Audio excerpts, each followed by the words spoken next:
como les decía Daniel, voy a hablar un poco, bueno, Daniel dijo que yo había trabajado en la parte, en el análisis de datos del primer proceso, como proceso constituyente del gobierno de la presidenta Bachelet, pero la verdad es que fue un trabajo un poco como outside, digamos, como no estábamos en el trabajo oficial, fue analizando los datos, y lo que les voy a hablar un poquito hoy día es de esto de procesamiento del lenguaje natural aplicado a argumentos políticos. Bueno, yo soy Jorge Pérez, soy investigador de la Universidad de Chile y del Instituto Milenio Fundamentos de los Datos. Yo no tengo acceso directo a la presentación, así que voy a ir pidiéndole a la persona que está allá que pase a la siguiente slide. En general, va a haber momentos en que haya hartas animaciones, y yo creo que ahí ojalá como que nos podamos complementar para poder ir avanzando. Parto con esta lámina, este tipo de presentaciones, porque se trata de analizar lenguaje, lo que les voy a contar, ¿sí? Y lenguaje como el lenguaje que hacemos las personas, pero lo vamos a analizar usando computadores. ¿Y por qué es interesante? Porque posiblemente, igual podemos discutir de esto después si quieren, el lenguaje debe ser la característica distintiva de la especie humana con respecto a otras especies. Y con esto me refiero a que hay otras especies que son mucho más, tienen más fuerza que nosotros, son más rápidas que nosotros, hay especies que tienen veneno y nos pueden matar si quieren. Sin embargo, ninguna otra especie hasta ahora que ha aparecido en el planeta Tierra usa el lenguaje como lo usamos nosotros. ¿Y por qué es tan importante para la gente de datos también? Es porque este lenguaje finalmente nos ha permitido, eso así como lo veo yo, nos ha permitido la revolución tecnológica de los datos en los que estamos hoy día, que si ustedes lo piensan un poco, es tomar el lenguaje y llevarlo a un formato en donde no es solamente hablado, sino que se puede almacenar y por lo tanto puede trascender en el tiempo, ¿sí? Entonces, es bien importante esto porque hoy día estamos en un punto en donde hay una especie nueva, nueva para efectos del tiempo, digamos, del planeta Tierra, una especie nueva, que no es una especie natural, que es el computador, y que es la primera especie, digamos, que de alguna manera está mostrándonos que puede procesar lenguaje similar, y eso es lo que vamos a tratar de discutir hoy día un poco, similar a cómo lo procesamos los humanos, ¿sí? Entonces, si vamos a la siguiente transparencia, entonces la pregunta es cómo puede el computador representar el significado de una palabra. ¿Y por qué enfatizo significado? Porque es muy claro que el computador puede almacenar una palabra, ¿sí? Todos ustedes cuando mandan un WhatsApp o escriben un tweet, están poniendo palabras en el computador, pero cuando ustedes están escribiendo ese tipo de cosas, el computador no tiene idea del significado de la palabra cuando ustedes simplemente la escriben. Eso es simplemente una secuencia de caracteres. Si ustedes escriben hola, es H seguido de O, seguido de L, seguido de A, sin ningún significado. Entonces, la pregunta que nos hacemos, ¿el computador es súper bueno para procesar caracteres? ¿Puede procesar el significado de una palabra? Y en la siguiente transparencia les muestro, pasa a la siguiente, cuando yo diga como en la siguiente, entonces tú pasas ahí, el que sea que esté moviendo allá, ¿sí? Entonces, hoy día, como una forma moderna en que los computadores procesan y pueden representar el significado de palabras, es mediante representaciones vectoriales. Y eso es un poco lo que les voy a hablar, al menos al principio de la presentación. Esto puede ser súper net y técnico. Esto que ustedes ven ahí es una secuencia de números, un montón de números. Ustedes pueden mirar ahí un montón de números. Técnicamente se le llama un vector porque es una secuencia ordenada de números. Y ustedes pueden pensar, típicamente, si alguno de ustedes tiene como un background un poco más técnico, un vector se ve como una flechita en un espacio, como un punto. Este es un vector de 300 dimensiones. Entonces estoy en un espacio de 300 dimensiones que no lo podemos imaginar. Nosotros los humanos alcanzamos a llegar con suerte a 3 dimensiones para imaginarnos. Pero ustedes podrían pensar que hay como un espacio de 300 dimensiones y el significado de esta palabra, que es gato en este caso, es un punto en ese espacio multidimensional de 300 dimensiones. Y lo que voy a tratar de mostrarles es cómo con este tipo de representaciones, primero les voy a contar cómo se usan, después les voy a contar cómo el computador puede generarla, y finalmente les voy a contar cómo la utilizamos nosotros para procesar algunos de los textos del proceso constituyente. Entonces, si avanzamos a la siguiente lámina,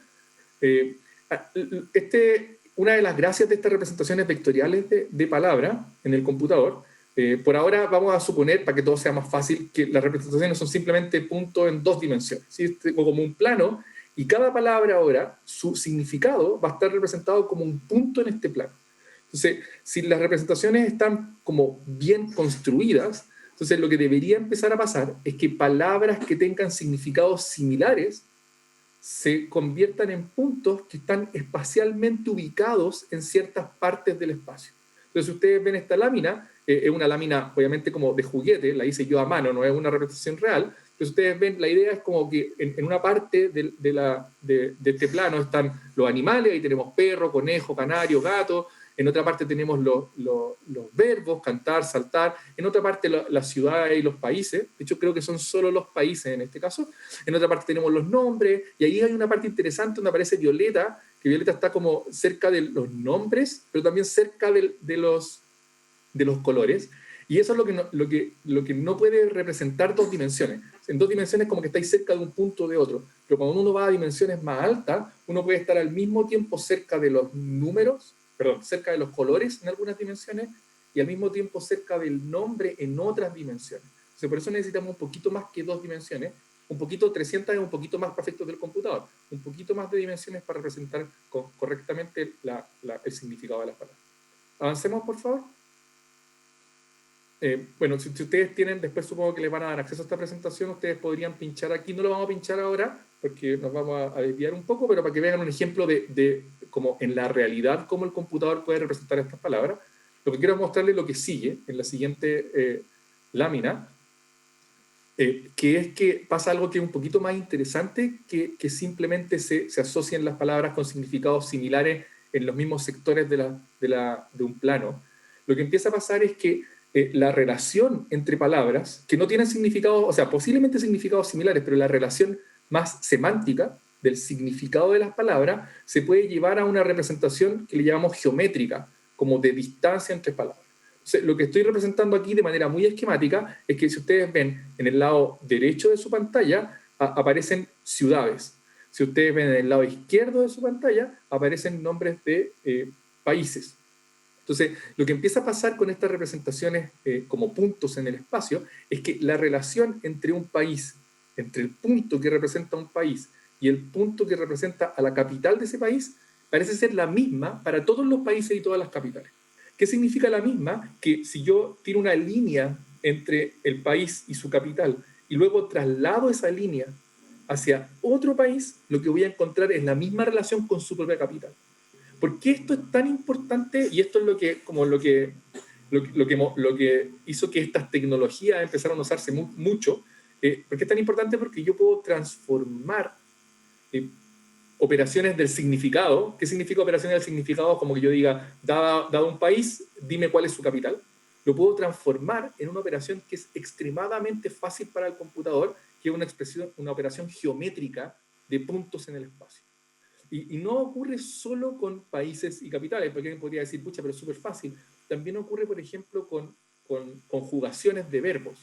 Si yo tengo un verbo en infinitivo y el punto como espacial que representa la palabra de un verbo en infinitivo, y considero el punto espacial que representa la misma palabra pero en pasado, y veo esa relación, es la misma relación o es muy similar para todas las palabras en infinitivo y su conjugación en pasado. Entonces, de alguna manera, la manera en que el computador construye estas representaciones me permiten sacar información semántica del significado con operaciones que son extremadamente simples, que son operaciones geométricas. Y eso fue una especie de revolución en el procesamiento del lenguaje natural. La verdad es que este tipo de cosas ya se sabían un poco desde antes, pero lo interesante fue que hace unos pocos años, por ahí por el 2012-2013, unos investigadores mostraron cómo construir estas representaciones de manera eficiente. Eficiente me refiero a que no teníamos que esperar un año para construir unas buenas representaciones, sino que lo podíamos hacer en el espacio de una semana. Hoy día se puede hacer en unas pocas horas. Se pueden construir representaciones muy, muy buenas de palabras, representaciones como vectores. Avancemos, por favor. Entonces, claro, la pregunta de cajón es ¿cómo diablos construye el computador esta representación? Y eso les voy a contar ahora. Avancemos, por favor.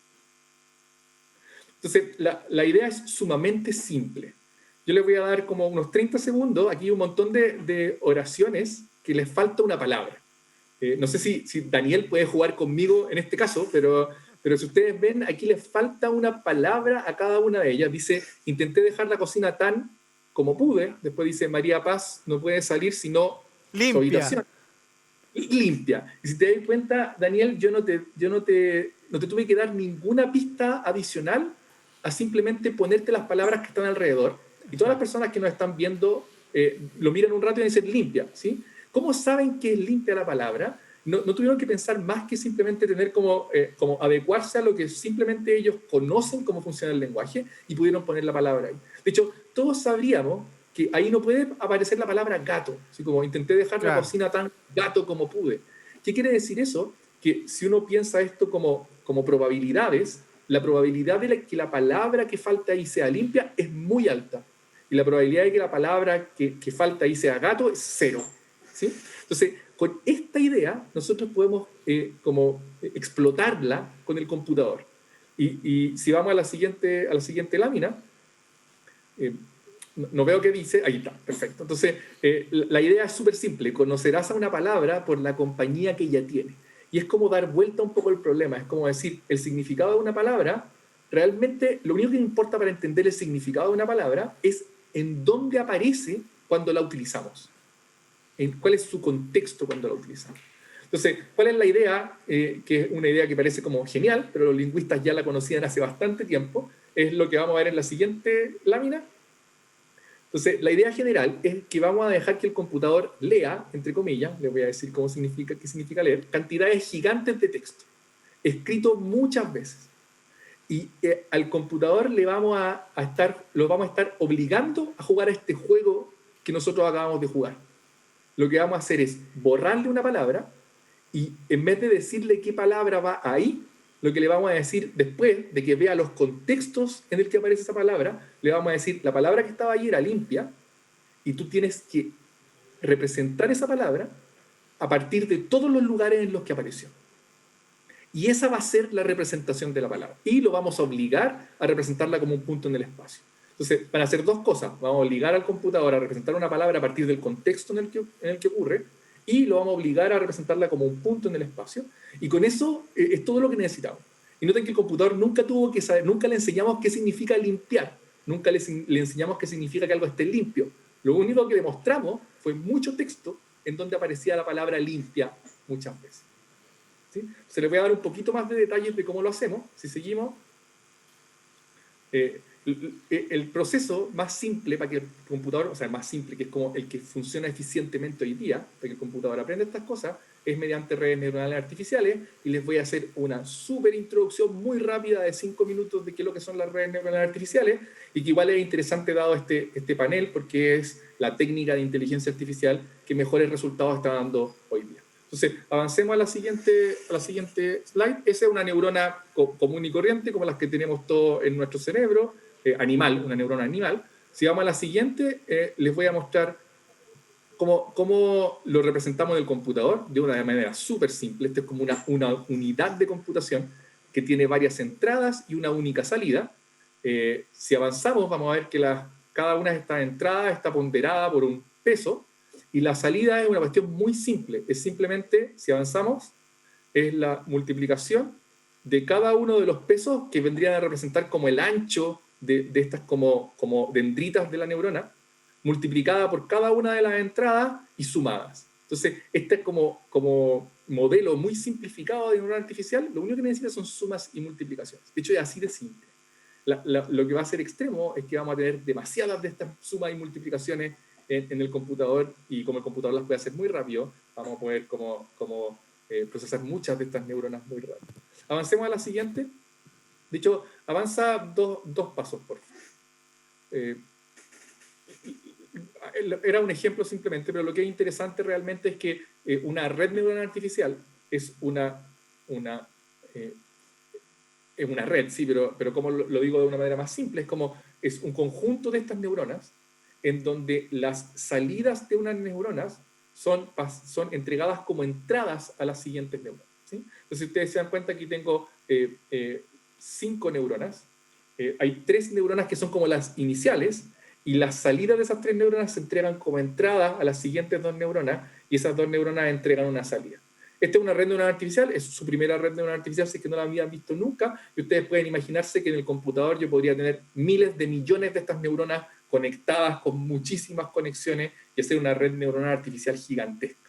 Ahora, lo que quiero transmitirle acá es que lo único interesante desde el punto de vista del computador es que es gigante. las operaciones son sumamente simples, son puras sumas y multiplicaciones. Pero como son tantas, lo que nosotros podemos hacer es representar muchas formas de procesar las entradas a partir de poner las neuronas en distintas posiciones, cambiar la cantidad de neuronas que tengo y, sobre todo, modificar los pesos de cada una de estas neuronas. Avancemos para que les muestre cómo usamos estas redes neuronales para representar palabras. Avancemos de nuevo. Esta es una animación que va a ser un poco complicada, entonces no sé si eres tú, Daniel, el que está avanzando, cuando yo te diga avanzar, avanza hasta que aparezca un emoji, ¿ya? No todavía. Entonces, avanza una vez ahora, una sola. Entonces, la idea es, si ustedes miran esto, es como una red neuronal bien, bien grande, donde las entradas son posibles palabras. Espero que se esté viendo más o menos las palabras que están ahí. Después tengo unas neuronas que están en el medio. No estoy dibujando todas las conexiones porque no se podrían ver, porque ustedes piensan las palabras que pueden estar en la entrada, podríamos suponer que son todas las palabras del español, que son demasiadas, porque vamos a suponer que están todas, con todas las conjugaciones, con todos los nombres, o sea, son millones de palabras en la entrada. Después tengo las neuronas que están en el medio, y después tengo las palabras que están como en la salida. Entonces, ¿cuál va a ser la idea? Avanza una vez. Entonces, la idea es que abajo estaba el texto, dice, dejó la cocina tan limpia como pudo, y lo que nosotros vamos a hacer con esta red es que vamos a tapar una de las palabras. O sea, vamos a ir a buscar una oración. Esa oración la podemos buscar en cualquier parte. La podemos buscar en la web, en Wikipedia, en un libro. Vamos a buscar esa oración, le vamos a tapar una palabra. Y ahora lo que vamos a hacer, y ahora sí avanza hasta que aparezca un emoji. Se prenden las palabras. Entonces, esperen, veamos qué es lo que pasó ahí. Entonces, si ustedes se dan cuenta y si están mirando las palabras al lado izquierdo que se prendieron, ¿qué significa que se prendieron? Ustedes pueden pensar que se puso un 1 en esa posición y 0 en todas las demás. Las que se prendieron son exactamente las palabras que no están tapadas. Dice, dejó la cocina tan como pudo. Pasamos eso por la red entrega un resultado al final, y como la red al principio no sabe nada, el resultado que entregó es, en este caso no lo veo bien, creo que dice, ¿qué dice Daniel? Dice, dejó la cocina tan, signo de interrogación, como pudo, y al lado dice botella.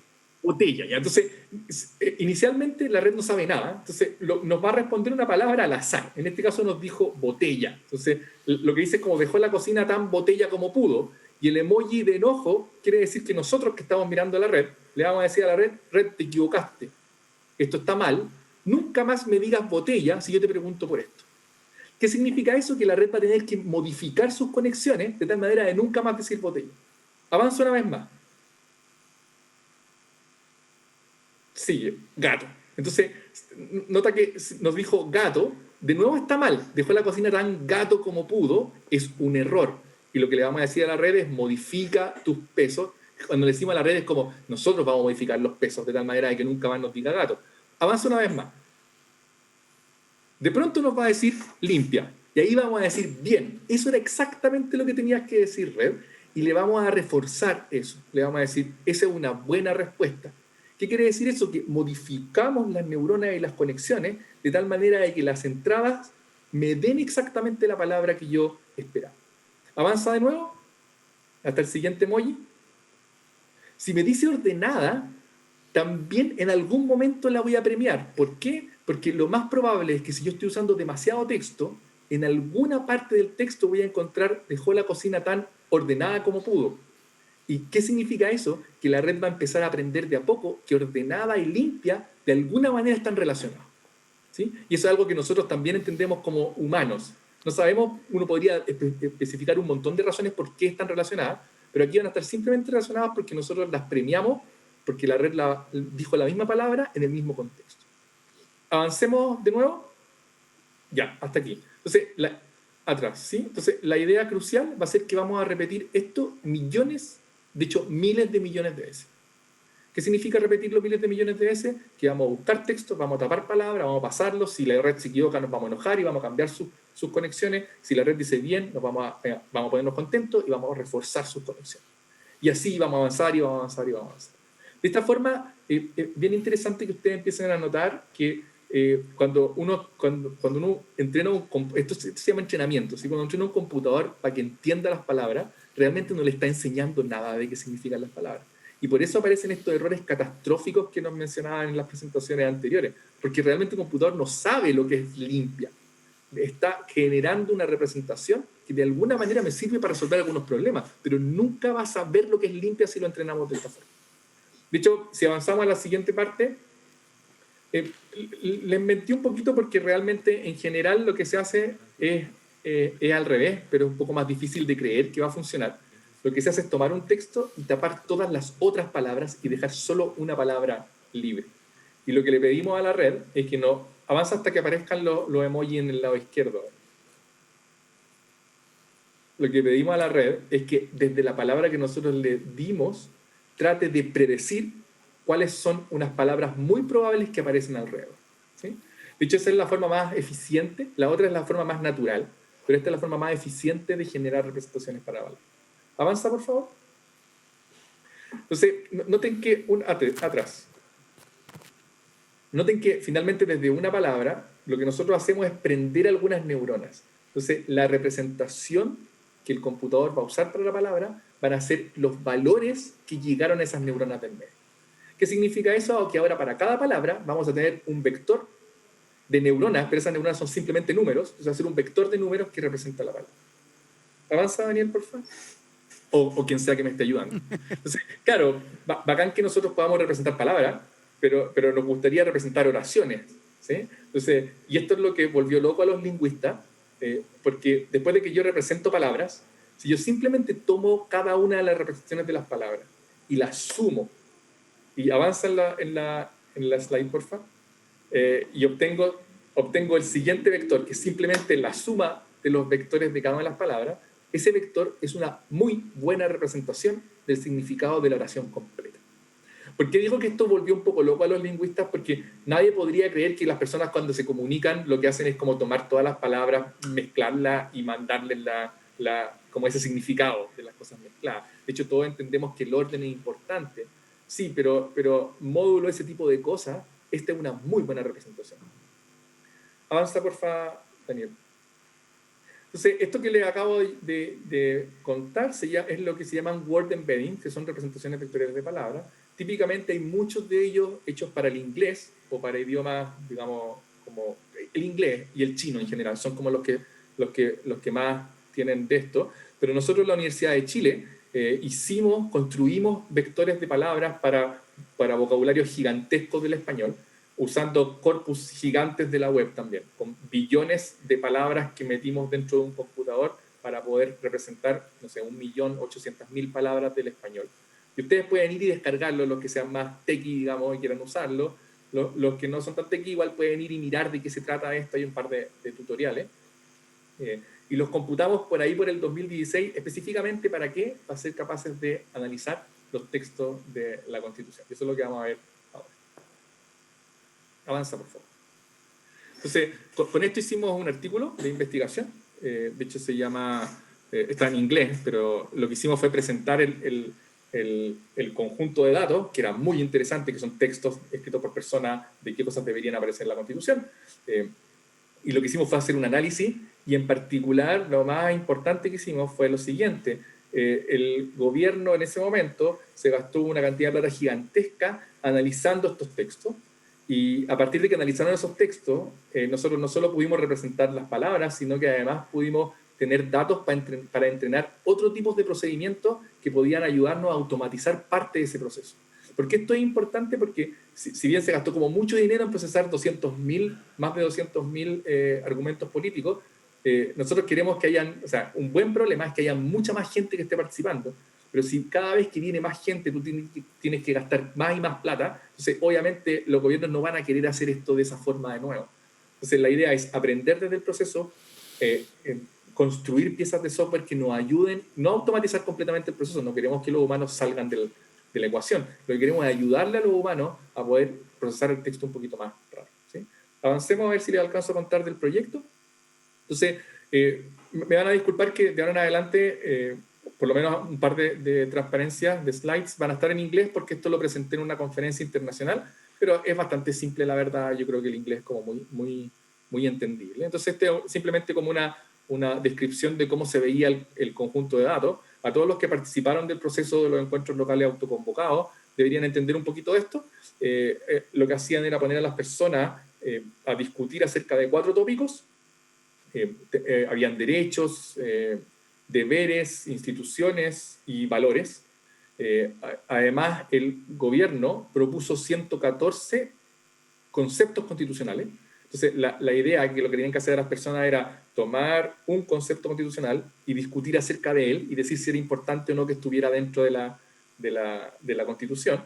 Lo que fue interesante desde el punto de vista de los datos es que no había una restricción de quedarse solo en esos 114 conceptos, sino que había como otros, en donde cada persona, cada grupo de personas podía poner un concepto constitucional que quisiera.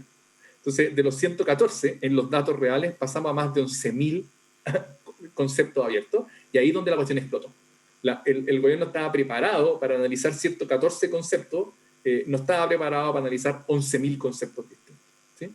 De esos 11.000 conceptos abiertos y más todo lo otro, se produjeron más de 200.000 argumentos, que eran argumentos políticos, digamos, así como yo quiero que tal cosa esté en la Constitución por esta y esta razón, y en nuestra discusión un acuerdo total o acuerdo parcial respecto a eso.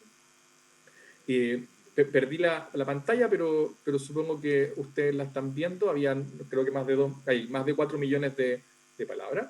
Entonces, avanza 3 veces, por favor. No, para el otro lado. Avanzar, no retroceder. Hasta que se llene la tabla, por favor. Avanza hasta que se llene la tabla. La siguiente. Entonces, así se veían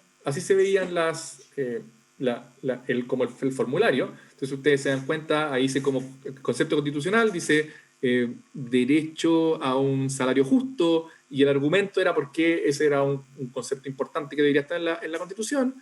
Después dice equidad ante la ley, también porque era un concepto importante. Entonces, avanza a la siguiente. Con lo que nos encontramos eran cosas como esta. Había un concepto constitucional, la gente lo puso como otro, dice equidad de derechos para hombres y mujeres.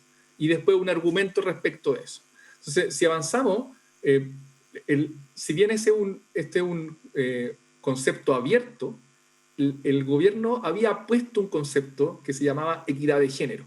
Entonces, si ustedes se dan cuenta, si bien la persona escribió equidad, no dice igualdad de derechos para hombres y mujeres, es muy evidente que la persona está hablando de equidad de género, y podríamos componer todos los comentarios respecto de ese concepto constitucional en el concepto de equidad de género. Porque era muy importante, porque si nosotros hacemos como una cuestión como muy trivial de simplemente contar cuántas veces se mencionó equidad de género, y la gente menciona conceptos similares a equidad de género pero de otra forma, entonces no vamos a estar contando esos conceptos, y eso era un problema muy, muy grave.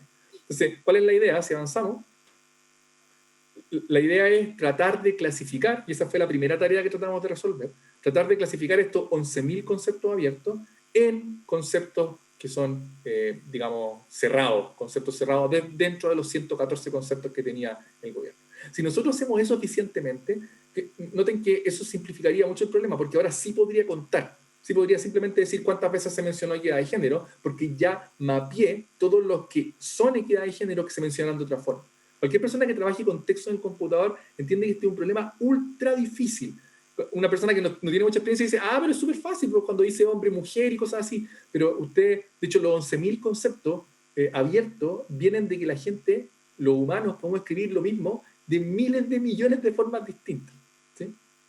Incluso había momentos en donde no quedaba muy claro el concepto solo, pero cuando uno miraba el argumento, entonces podía entender a qué concepto se estaba refiriendo. Y eso era un poco difícil de hacer.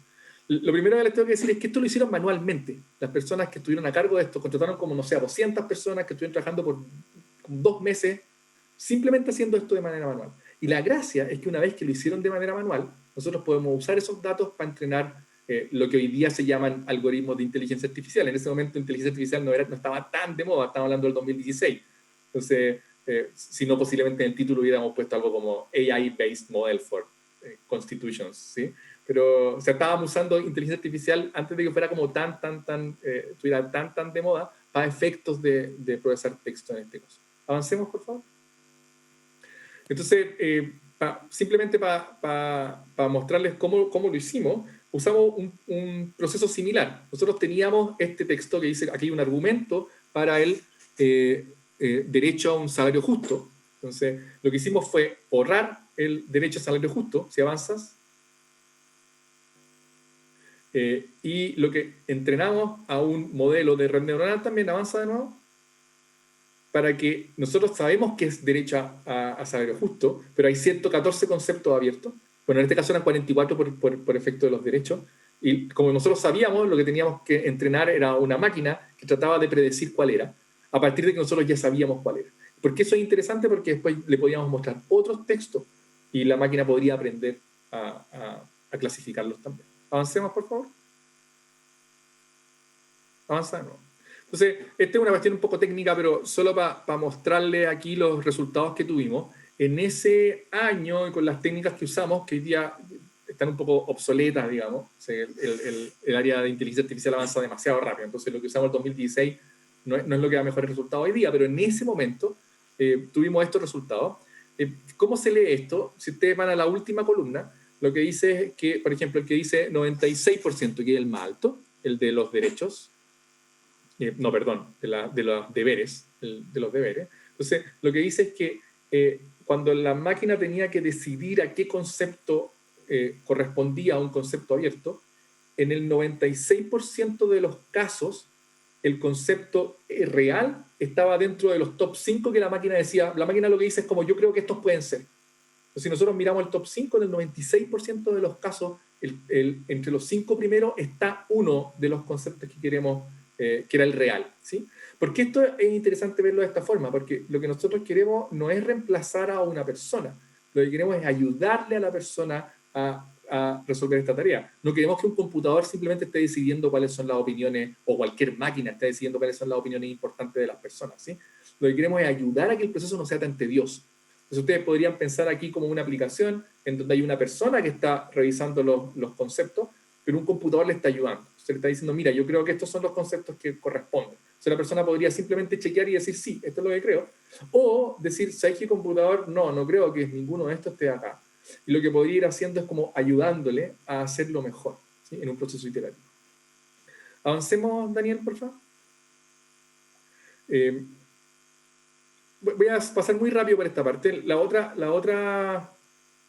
que hicimos, que es un poquito más difícil que clasificar, es que esto no lo esperaban las autoridades, y aquí fue muy importante la ayuda de la gente de filosofía de la Universidad Diego Portales en ese momento, de Claudio Fuentes Bravo, que lo que pasaba cuando las personas ponían un concepto constitucional y luego un argumento, era que muchas veces el argumento no era tal.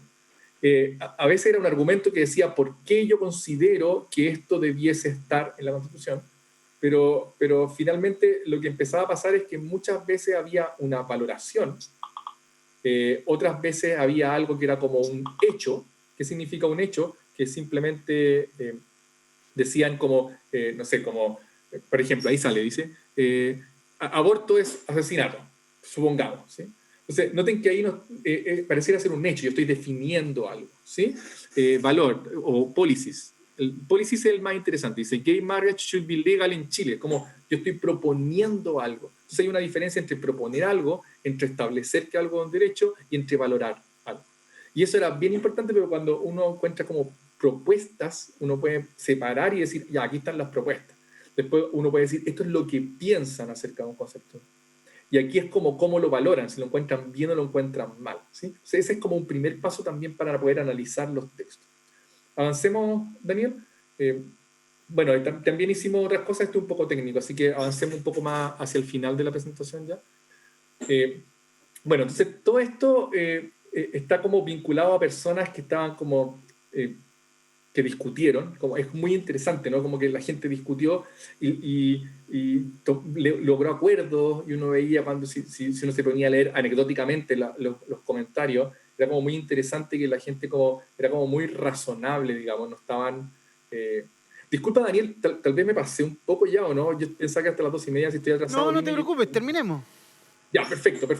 Pensé en 5 minutos más termino, ¿sí? No hay problema, tenemos tiempo. Lo que es interesante es que la gente, o sea, una de las cosas importantes es que la gente discutimos todos, pero pareciera ser que eso quedó guardado, como que hubo poca devolución de vuelta a las personas, salvo un documento que la presidenta, bueno, finalmente lo que pasó fue que en ese momento el gobierno era bien visionario, porque estaba hablando de esto antes del estallido social, por ejemplo, pero tuvo mucha como gente en contra, entonces finalmente como que no llegó a un buen puesto. Fue un interesante ejercicio, muy interesante desde mi punto de vista, tanto técnico como político, pero me voy a dedicar más a lo técnico, pero pareciera que no, entiendo que fue el último día de la presidenta que entregó un documento y entiendo que el gobierno que entró después como que no lo tomó en cuenta, bueno, y ahora estamos como estamos, ¿no? Donde vamos a rediscutir todo esto en otro formato, va a ser vinculante, ya votamos por un plebiscito, etc. ¿Sí? Pero también nos interesaba como hacer cosas como devolver a la gente algunas cuestiones que puedan ser un poco interesantes para poder mirar. ¿Sí? Si avanzamos, una de las cosas que hicimos en lo que era el núcleo milenio, que ahora se convirtió en instituto, fue lo que le llamamos el explorador de conceptos constitucionales, que es menos fancy que usar inteligencia artificial como usamos para artículos de investigación, pero un poquito más cercano a las personas. Entonces, la idea es que si uno agrega, ¿qué significa agregar? Es como tomar toda la opinión a nivel de Chile y contar. Eso lo que hace es esconder las diferencias entre los distintos territorios del país, o entre los distintos grupos del país. Si uno simplemente dice cuál es el derecho más importante, derecho a la vida es muy importante, sí, es muy importante. Pero si uno entra a derechos o deberes que están mucho más abajo de la lista, uno puede encontrar diferencias. ¿Y por qué las diferencias son interesantes? Porque posiblemente las cosas en las que estamos todos de acuerdo, está claro que tienen que ir en la Constitución, pero las diferencias enriquecen la discusión. Y ahí es donde queremos nosotros discutir y ponernos de acuerdo si estamos en diferencia. ¿Sí? Entonces, por ejemplo, estos dos dibujos de acá son bien elocuentes. En el lado izquierdo de su pantalla están viendo cómo es como la importancia relativa del concepto libre iniciativa económica respecto al territorio en donde se habló de ese concepto.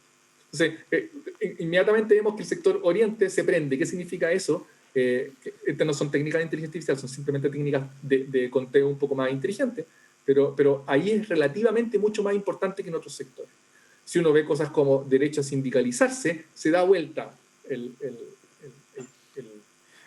Jorge, ¿sí? extrañamente muy parecido a los mapas del derecho y de la prueba, ¿lo recuerdas? Claro, ¿sí? Entonces, si te das cuenta, uno podría haber adelantado algunas de estas cosas también antes, mirando un poquito más en detalle la discusión. ¿Sí? Avancemos a la siguiente para que vean otras cosas que pasan.